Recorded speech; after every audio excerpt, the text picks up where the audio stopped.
It's all the above, best believe we do it better. I want the fame, the fortune, all the above. I want the checks, the moolah, all the above. From Philadelphia to New York, all the above. Man, tell them other stations they don't do it like us. I want the fame, the fortune, all the above. I want the checks, the moolah, all the above. From Philadelphia to New York, all the above. Man, tell them other stations they don't do it like us. What up? Hello, everybody. My name is Angel Marie from All of the Above podcast, and I am here with the one and only host of Bet on Black on Revolt TV, Dustin Ross. How are you? I'm good, Angel. How you doing today? I am great. Thank you so much for joining me today. How have you been? How's everything going? Listen, everything is fantastic. I'm really excited about hosting Bet on Black season 2, so I can't wait to tap into that with you today. Yes, we're going to jump right into it. So can you let everyone know all about Bet on Black?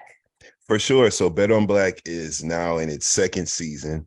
It airs on Revolt every Monday night at 9:30 Eastern time. And it's just an incredible competition series where several really dope, smart entrepreneurs, Black entrepreneurs, I should add, with incredible ideas and incredible products. They're competing for a $200,000 cash prize that's going to be gifted to them by Target and Revolt. And there are also some other smaller cash prizes that will be awarded along the way as well. Just a really exciting show. Kind of puts you in the mindset of like a Shark Tank style vibe, where the creators and entrepreneurs are having their product assessed and then gifted this funding. But it's just a really great thing to be a part of. So I'm really excited about it. Yes, I love that. And I love that you guys are doing this specifically for the Black community, because I feel all Black-owned businesses are always over time overlooked. So it's nice that you guys are giving them that platform to have their voices heard in the product scene. Yeah, for sure. And like I said, it's so often we hear this conversation, Angela, about supporting Black businesses and putting our money behind these Black businesses, but we don't even know where to look all out of the time. So that's what makes this collection of really great options for us to support special. Yes. And I want to give a quick shout out because last year in my podcast, well, every year we highlight Black-owned businesses as well. And I see this season, you guys have pull-up cards on there, and they were one of the people that we featured last year. It's very nice and beautiful to see that they are featured on the show. It's like a full circle moment. I'm very happy and excited for them as well. I love that because pull-up card game was such a smart idea, such a multifaceted idea. You don't have to drink alcohol to participate. For those who don't know, it's a card game with these trivia questions about the Black collegiate experience, the HBCU experience that can also be, adapted to a PWI experience as well. And then you drink to answer the questions if you had that experience. So it's just a really great game. They was talking about smoke up, juice up, all these other options and ways that you could play. So it was really dope to see. I love that. And to piggyback off of that, what kind of impact do you believe Bet on Black has on the Black community and the Black culture so far? Such a huge impact. The show is performing really well. I'm hosting it, so I'm paying attention to the numbers. But lots of eyes are on the project. And that's one of the most special things about Bet on Black in general, because not only do these prepared and qualified entrepreneurs have the opportunity to present their stuff to the judges, which is a great opportunity in and of itself, but they're also seen by all of the eyes that watch this program. So there's tons of support that they'll receive from people buying their product or patronizing their business to other people who are watching with dollars ready to invest and help them get to the next level. So it's just a win for all the contestants involved. Hey, I can dig in. Speaking of the judges, Bet on Black features such an A-list panel of judges. Yes, it does. Pinky Cole, Remy Ma, LaToya Luckett, Ron Bound, and Detavio Samuel. So what is it like working with this panel of judges on this show? It's so funny you mentioned a full circle moment earlier, because I also host a podcast called The Friend Zone that I've been hosting since 2015. And one of our judges, Pinky Cole, who is the creator and owner of Slutty Vegan, insanely popular vegan burger joint that's now franchising all over the world. But she was actually on my show, The Friend Zone, years ago, before she started Slutty Vegan, when she had a spot right up here in Harlem on 145th Street. And she was talking about her experience and her journey as an entrepreneur. And so to get on the set, and I'm the host and she's one of the judges, and we saw each other and did that point like all those Spider-Man and that meme, we pointed at each other.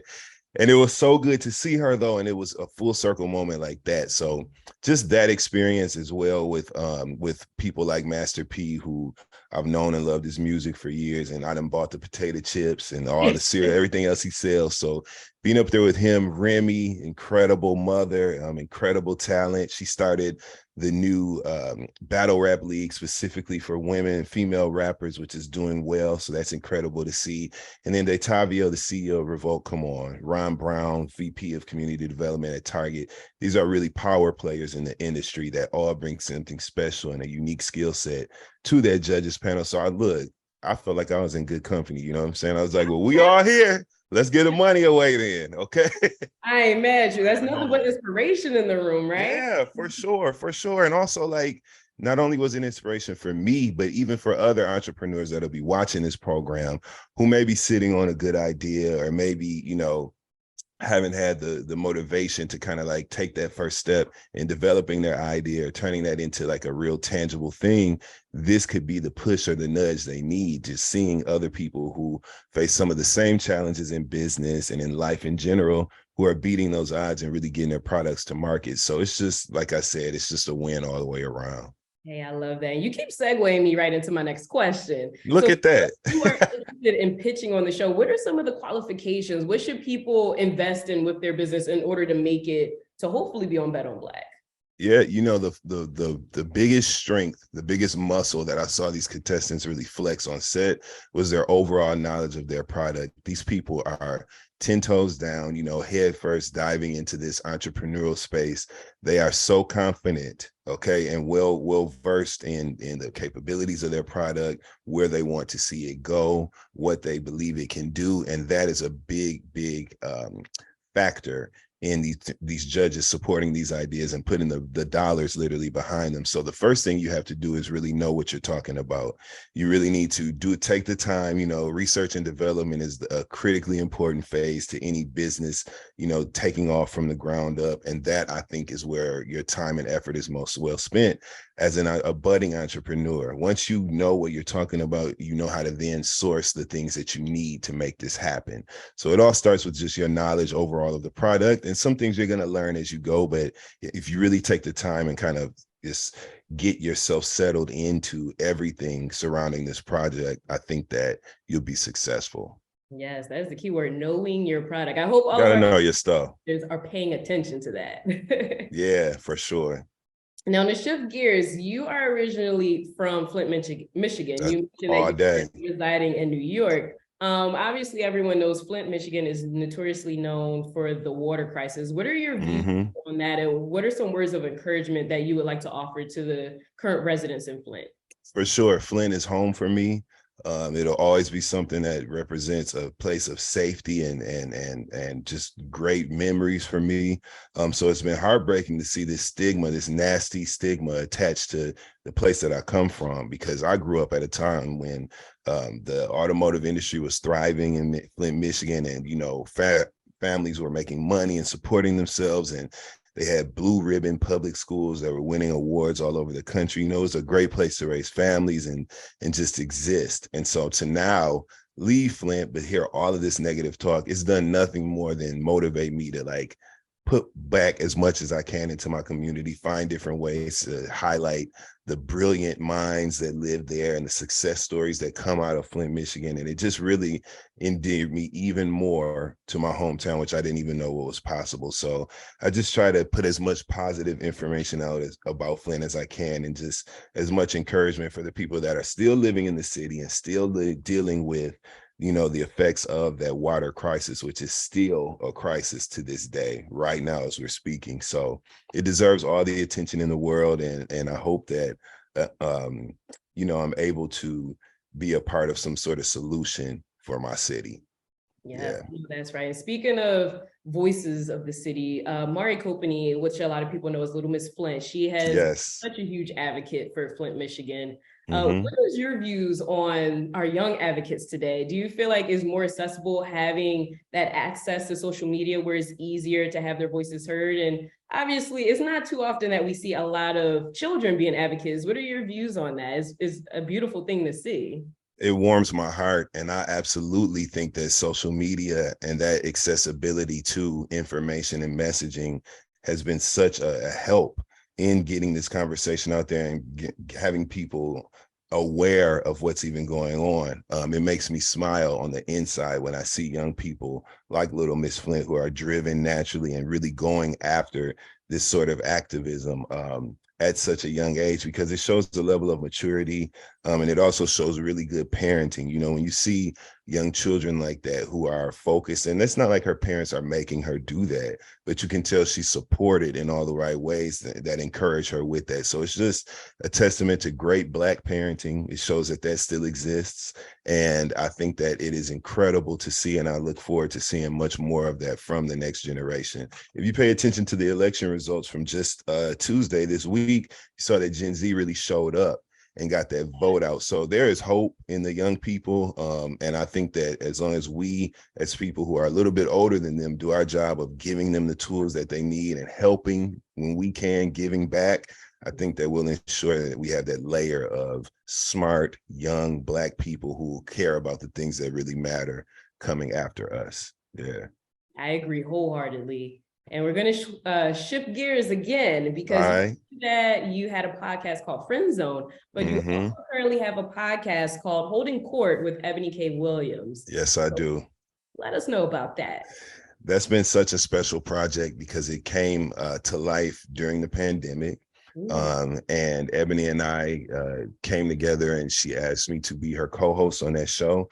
She's such a great and qualified legal eagle. She literally is an attorney by trade. And so she's able to add her expertise to make a conversation that really kind of communicates matters of legal nature to people who need to hear them in a way that's palatable and that they can understand, because I don't know what the hell, I'm not a lawyer, you know what I'm saying? But I can get on that show and bring my layman's perspective to her actual qualified voice, and we can really get that message out there. So it's been such a great show that our audience has really loved. We're in our second season now.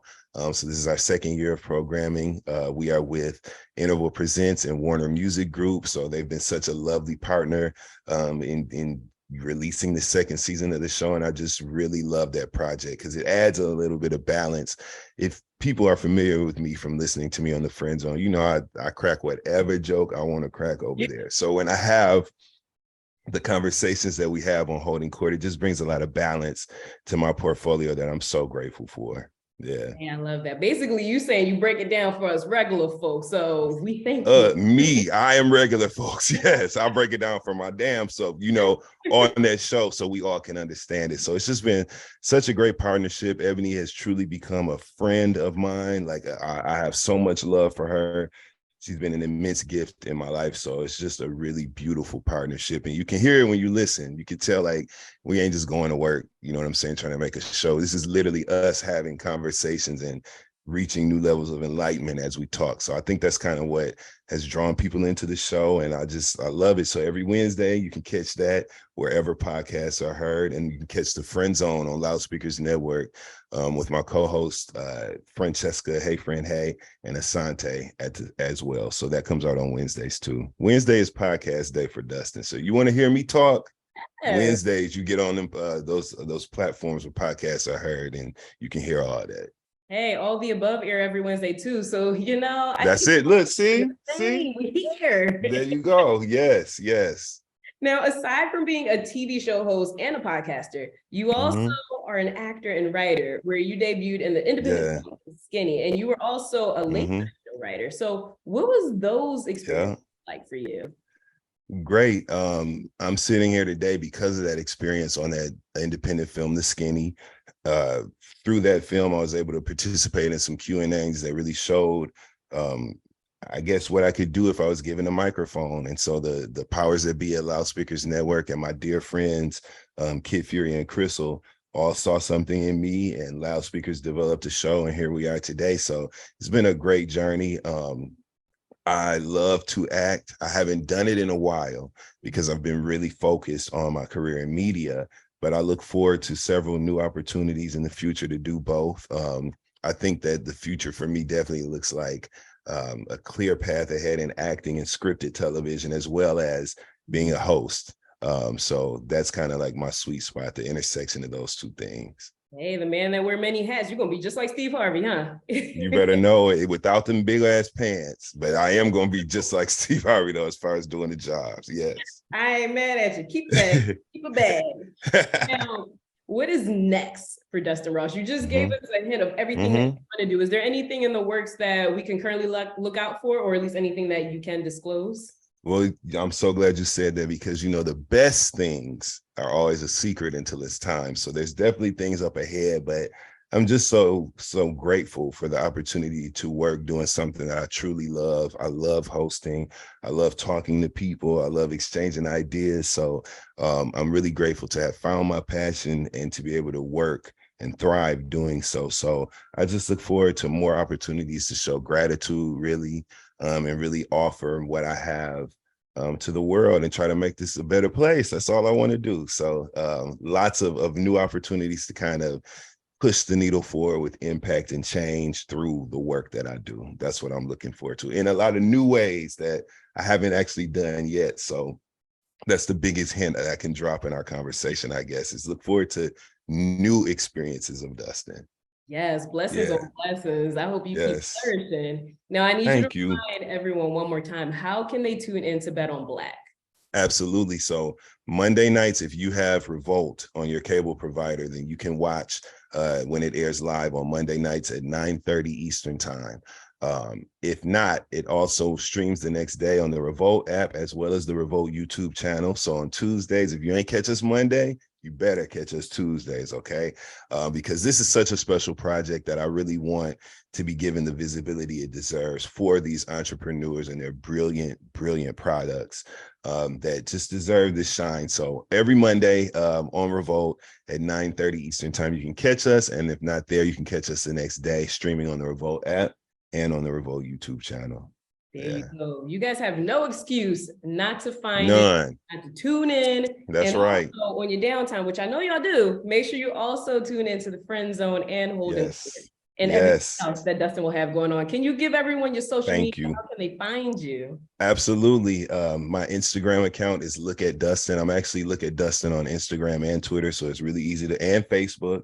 It's really easy to find me on all three. If you just look at Dustin, you'll find me there, and it's a great hub. Once again, social media working to our benefit. It's like an ultimate business card. It's a great living resume, and it's a great place to kind of stay abreast on what I have going on. So just look at Dustin on all social media platforms. Yes, yes. And before you guys go, make sure you also follow us at Y'all better. Above One. We are also on Instagram and Twitter. We are also on YouTube at All the Above Podcast. That is where you will see this lovely interview and so many of our other previous interviews with celebrity guests and some behind the scenes footage and local events in Philadelphia. And make sure you find us at www.alltheabove-podcast.com. And that is where you also stay up to date with more information on our show. Thank you guys so much for having me. Much love to all of the above, and continued success. Yes. Thank you, Dustin. Enjoy the rest of your day. Thank you. As always, I'm your girl, Angel Marie. We will see you guys next time. Wednesdays at 7, Angel Marie and Kevin playing the illest records, bringing us back together. Philly is all season, storming through any weather, leaving the track bleeding. When we pull it together, we applying my pressure. I am your new professor.